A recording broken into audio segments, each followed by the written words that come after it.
Good morning students. हम पढ़ रहे थे लोकतांत्रिक राजनीति भाग 2 के अंतर्गत हमारा अध्याय राजनीतिक दल, जिसके अंतर्गत मैं आपको बता चुका हूं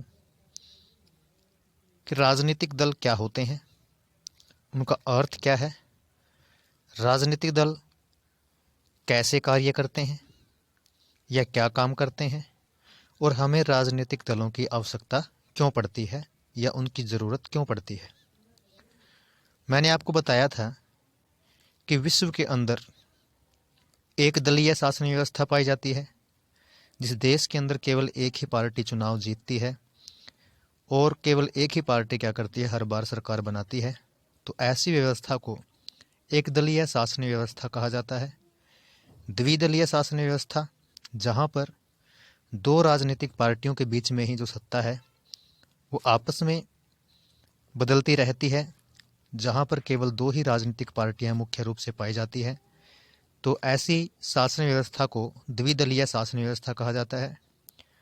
और एक था बहुदलीय शासन व्यवस्था, जहाँ पर दो से अधिक पार्टियां जिस देश के अंदर पाई जाती है और वो सभी पार्टियां चुनाव लड़ती हैं, चुनाव जीतती हैं और सरकार का निर्माण करती है। तो ऐसी व्यवस्था को बहुदलीय शासन व्यवस्था कहा जाता है। आज हम पढ़ने जा रहे हैं कि राष्ट्रीय दल है वो क्या होते हैं। देखिए कि विश्व के संघीय व्यवस्था वाले लोकतंत्र में संघीय व्यवस्था क्या होती है कि ऐसी व्यवस्था जहां पर सरकार दो या दो से अधिक स्तर पर पाई जाती है, जैसे केंद्र स्तर और राज्य स्तर। लेकिन भारत के अंदर जो सरकार है वो तीन स्तर पर पाई जाती है।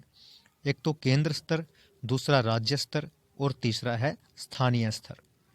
तो केंद्र स्तर पर केंद्रीय सरकार, राज्य स्तर पर राज्य की सरकार और स्थानीय स्तर पर हमारे नगर पालिका और ग्राम पंचायतें पाई जाती हैं। तो विश्व के ऐसे देश जहां पर संघीय व्यवस्था पाई जाती है या दो से अधिक स्तर पर सरकारें पाई जाती हैं, उन लोकतंत्रों के अंदर विभिन्न तरह के जो राजनीतिक दल हैं वो पाए जाते हैं। संघीय इकाइयों में से सिर्फ एक इकाई में अस्तित्व रखने वाले दल और अनेक या संघ की सभी इकाइयों में अस्तित्व रखने वाले दल, दो प्रकार के दल पाए जाते हैं।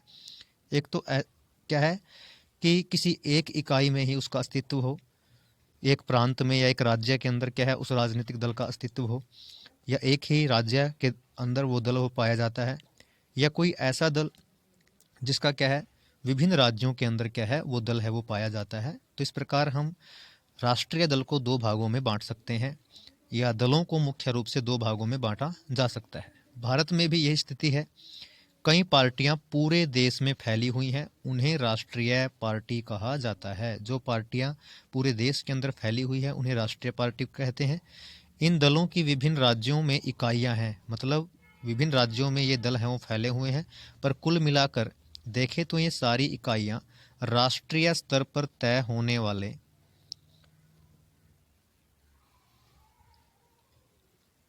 जो रणनीतियां हैं या कार्यक्रम हैं उनको मानती हैं।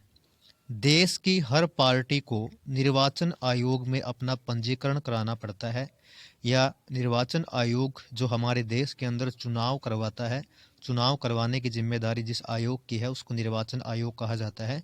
तो उसके पास हर एक पार्टी को अपना पंजीकरण या रजिस्ट्रेशन करवाना पड़ता है।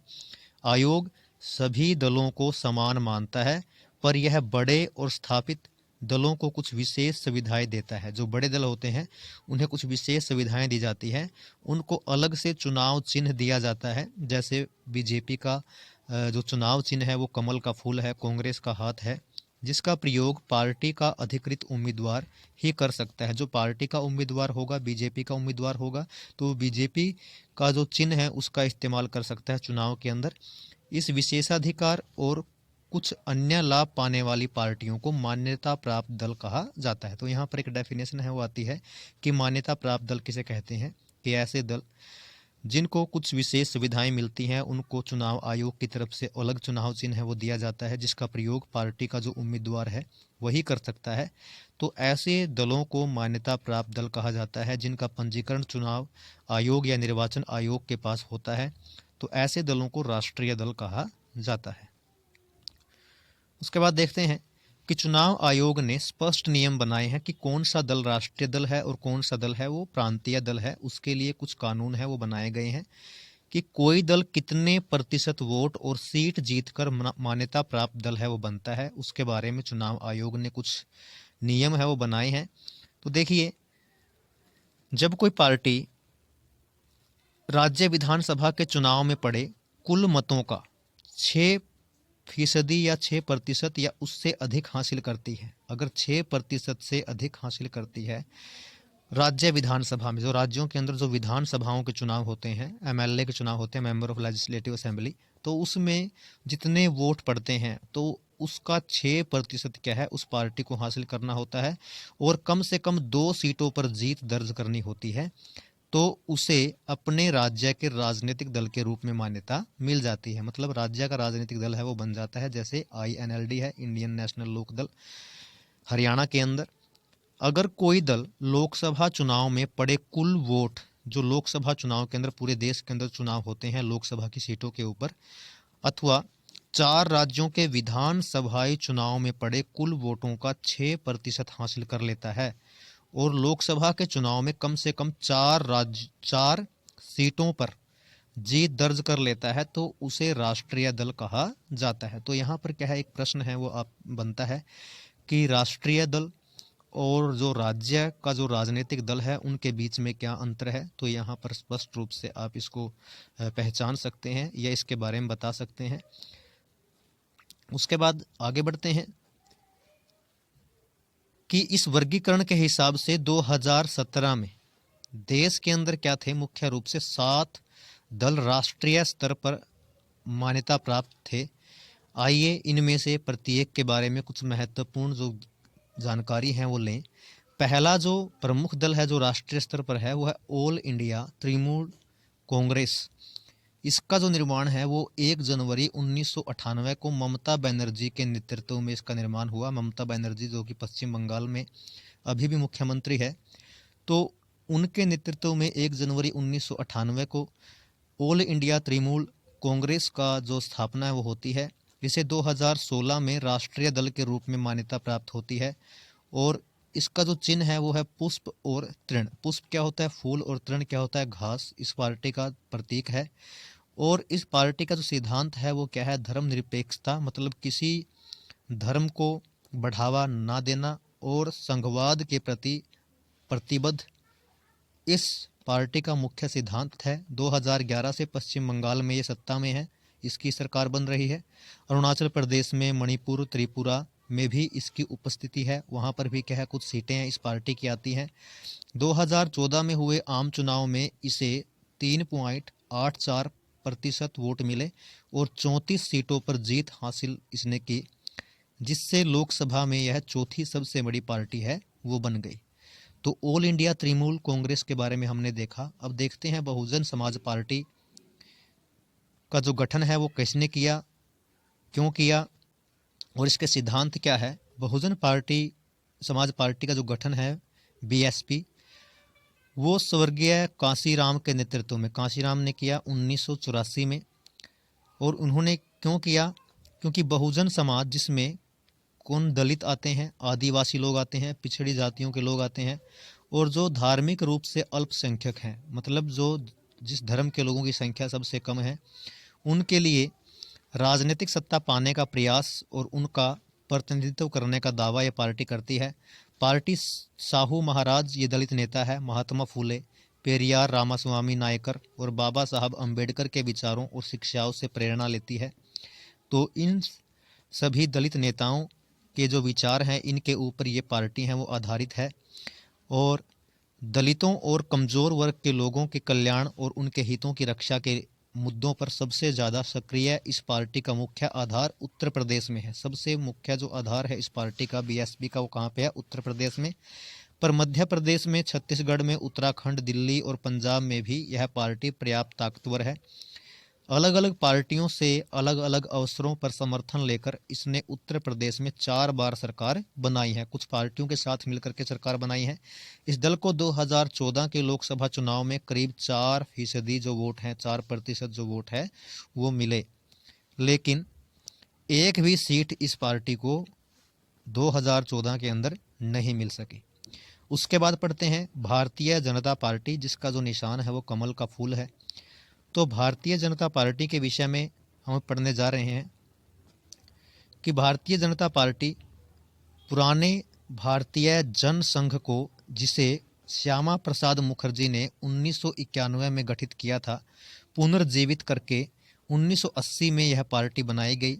एक पुराना संघ था जिसको श्यामा प्रसाद मुखर्जी ने बनाया था, तो उसको क्या है, उसी से एक पार्टियां बनाई गई 1980 में, जिसको बीजेपी कहा गया, भारतीय जनता पार्टी।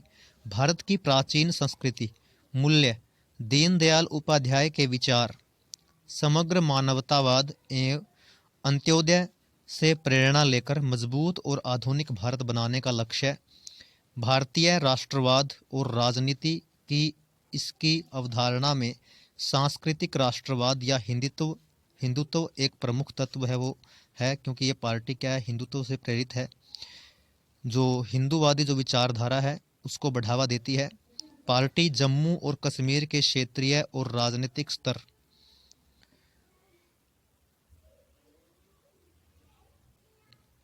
पर विशेष दर्जा देने के खिलाफ है। जैसा कि जम्मू कश्मीर को विशेष दर्जा दिया गया था हमारे संविधान के अंदर, उसके खिलाफ थी ये पार्टी।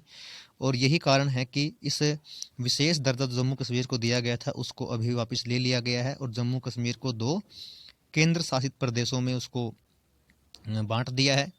यह देश में रहने वाले सभी धर्म के लोगों के लिए समान नागरिक संहिता बनाने, ये सब के लिए क्या है, समान नागरिक संहिता, सब के लिए जो कानून है वो एक समान हो, और धर्मांतरण पर रोक लगाने के पक्ष में है कि कोई भी व्यक्ति क्या है वो अपना धर्म परिवर्तन ना करे, उसके पक्ष में है।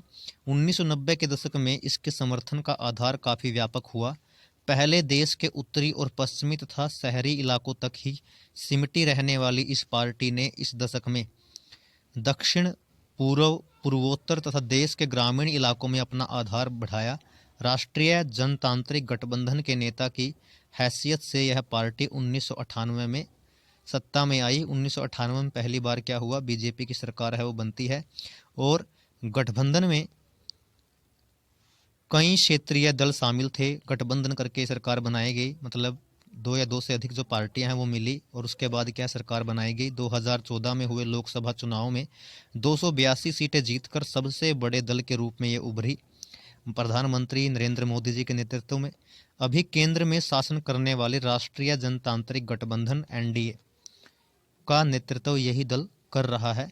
तो यही दल है जिसकी सरकार है अभी तक चल रही है। उसके बाद देखिए कम्युनिस्ट पार्टी ऑफ इंडिया, इसके बारे में विस्तार से जानते हैं कि कम्युनिस्ट पार्टी ऑफ इंडिया को CPI भी इसको कहा जाता है और इसका जो गठन है वो 1925 में हुआ। ये मार्क्सवाद, कार्ल मार्क्स के जो विचार हैं, लेनिन जो एक नेता थे उनके जो विचारों से प्रेरित है और धर्मनिरपेक्षता और लोकतंत्र में आस्था ये मुख्य सिद्धांत है इस पार्टी का। अलगाववादी और सांप्रदायिक ताकतों के विरोधी है कि ऐसी पार्टी ऐसे विचार जो क्या है लोगों को आपस में बांटते हो या सांप्रदायिक जो दंगे हैं या सांप्रदायिकता को बढ़ावा देते हैं उनके ये खिलाफ है। यह पार्टी संसदीय लोकतंत्र को मजदूर वर्ग, किसानों, गरीबों के हितों को आगे बढ़ाने का एक उपकरण मानती है। 1964 की फूट जिसमें माकपा जिससे अलग हुई के बाद इसका जो जनाधार है वो सिकुड़ता चला गया, लेकिन केरल, पश्चिम बंगाल, पंजाब और आंध्र प्रदेश में क्या है, इस पार्टी की जो स्थिति है वो ठीक ठाक है, तमिलनाडु में भी, लेकिन इसका समर्थन धीरे धीरे कम होता गया है। 2014 के लोकसभा चुनाव में इसे 1% से कम वोट और 1 सीट हासिल हुई। मजबूत वाम मोर्चा बनाने के लिए सभी वामपंथी दलों को साथ लाने की पक्षधर है। और उसके बाद देखिए अगली जो पार्टी है वो है कम्युनिस्ट पार्टी ऑफ इंडिया। तो कम्युनिस्ट पार्टी ऑफ इंडिया जिसको मार्क्सिस्ट या CPIM इसको कहा जाता है, और इसकी स्थापना 1964 में हुई। ये मार्क्सवाद और लेनिनवाद के जो विचार हैं उसके अंदर इसकी गहरी आस्था है। ये समाजवाद, धर्मनिरपेक्षता और लोकतंत्र की समर्थक तथा साम्राज्यवाद और सांप्रदायिकता के विरोधी है, कि समाजवाद को बढ़ावा देना चाहती है, धर्मनिरपेक्षता को बढ़ावा देना चाहती है, लोकतंत्र को की समर्थक है, लेकिन साम्राज्यवाद और जो सांप्रदायिकता है उसकी ये विरोधी है ये पार्टी। उसके बाद देखिए,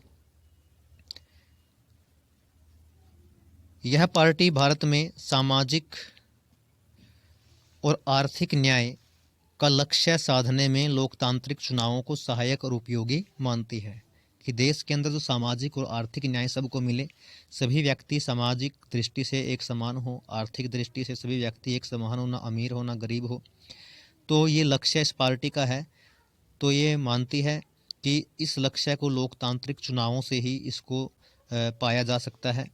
पश्चिम बंगाल, केरल, त्रिपुरा में मजबूत आधार इस पार्टी का है। गरीबों, कारखाना मजदूरों, खेतीहर मजदूरों और बुद्धिजीवियों के बीच अच्छी पकड़ इस पार्टी की है। यह पार्टी देश में पूंजी और सामानों की मुफ्त आवाजाही की अनुमति देने वाली नई आर्थिक नीतियों की आलोचक है। जो नई आर्थिक नीति है 1991 में जो लागू हुई, वैश्वीकरण, निजीकरण और ये आपका जो बोलते हैं इसको उदारीकरण, तो उसके ये क्या है, समर्थन में नहीं है। पश्चिमी बंगाल में 74 वर्षों से शासन में रही।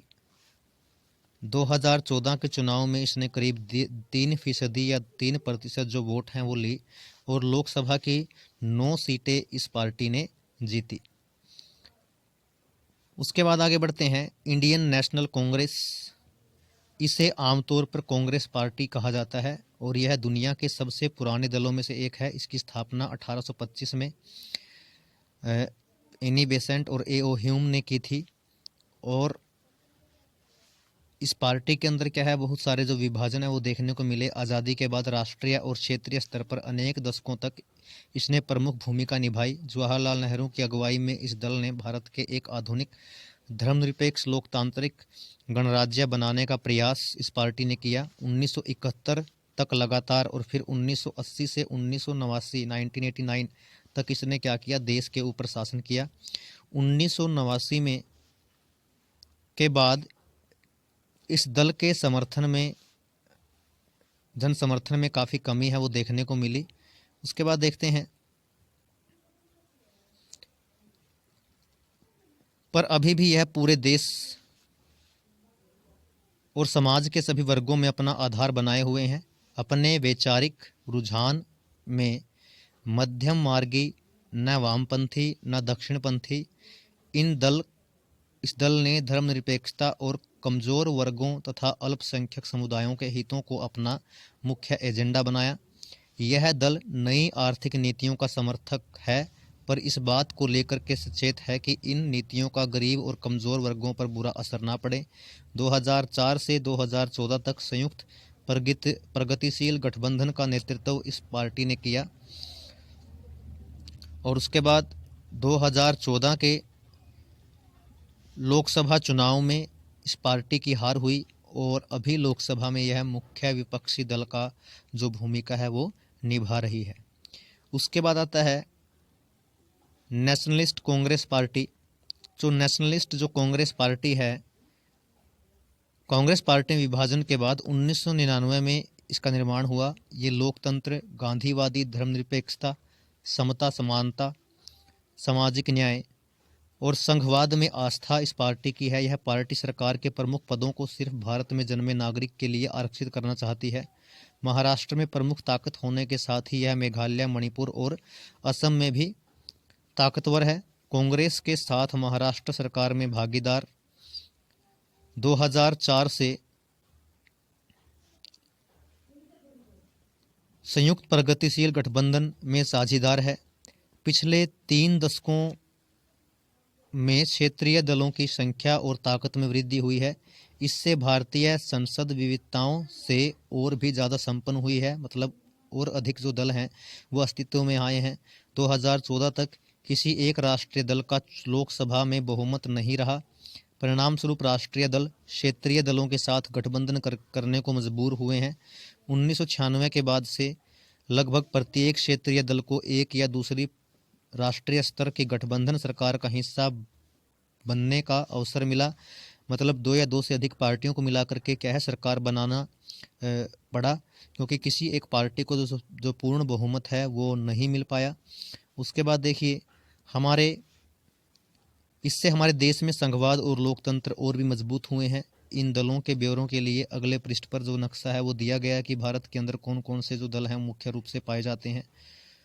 तो कौन कौन से दल हैं वो भारत के अंदर मुख्य रूप से पाए जाते हैं उनके बारे में ये बताया गया है कि जो जम्मू कश्मीर के अंदर क्या है वो कौन कौन से दल हैं वो पाए जाते हैं। इसके अलावा पंजाब के अंदर शिरोमणि अकाली दल है, इंडियन नेशनल लोक दल हरियाणा के अंदर है। इसके अलावा दिल्ली के अंदर क्या है आम आदमी पार्टी है, वो पंजाब में भी इसका अस्तित्व है। उसके बाद आपका उत्तर प्रदेश के अंदर आ गया आपका जनता दल है, लोक जनशक्ति पार्टी है, ये बिहार के अंदर है ना जनता दल, राष्ट्रीय लोक दल। उत्तर प्रदेश के अंदर आपका समाजवादी पार्टी और राष्ट्रीय लोक दल है। इसलिए ये अलग अलग राज्यों के अंदर क्या है अलग अलग जो दल हैं उनका अस्तित्व है वो दिखाया गया है, उनकी पकड़ है वो दिखाई गई है।